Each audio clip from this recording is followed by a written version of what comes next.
Assalomu alaykum. Charchamasdan. Rahmat. Tinchmisiz? Ha, rahmat. Yoningizga zo'r yangilik bilan keldim do'st. Nima yangilik? Bor choy bormi? Aha. Rost gapirtiradigan choy. Ustalaringchi, seni haqqingni aytganini hozir isbotlab beraman.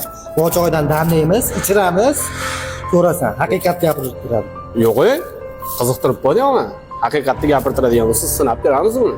Ustalaring qayerda ishlayapti o'zi? Tepada. Yurchi, ichiraylik. Ketdik. Ne ustaca abiler? Salomot bo'linglar. Yaxshimisizlar? Sizlar Ne? Bo'lyaptimi? Hayotda shuni damlaylar. Birlikcha. Ha, bu damlachi.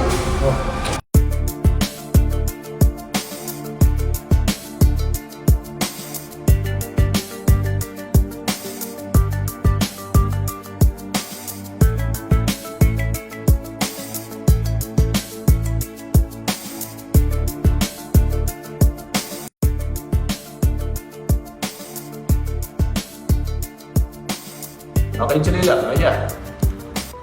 Ha, bo'lyapti, mana qilyapmiz, sekin-sekin, lekin jichcha pullar muammo bo'lib, mana qachondan beri jichcha pulga zarar qilib qolyapmiz, mana shogird bo'laman. Bergan pullarim-chi? Bergan pullaringizga yaxshi materiallar olib, mana shu yerda ishlatyapmiz, o'zimizga hech ishlatolmadik yaxshi pullarni ham. Kamchiliklar bo'lib qolyapti.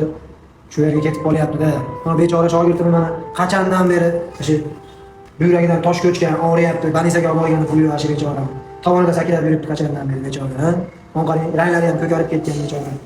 Hey do'stim, men ham siqilib ketaman-da ba'zida. Yoningda tura olmayapman. Shuncha qurilishlar qilyapsan. O'zimning pulim bo'lsa, sening oldingda tursam, mana shunaqa joylarga ishlatsak, mana ustalar qiynayapti ekan. Seni boshqa joylaring ham bor. Seni ham qiyin. Men shuni o'ylab siqilib ketyapman, do'st. Men bilasan, sharoitim bo'lsa, jonimni berib yuboraman senga. Suratidan do'st qadrdon, bergudayim men uchun jon.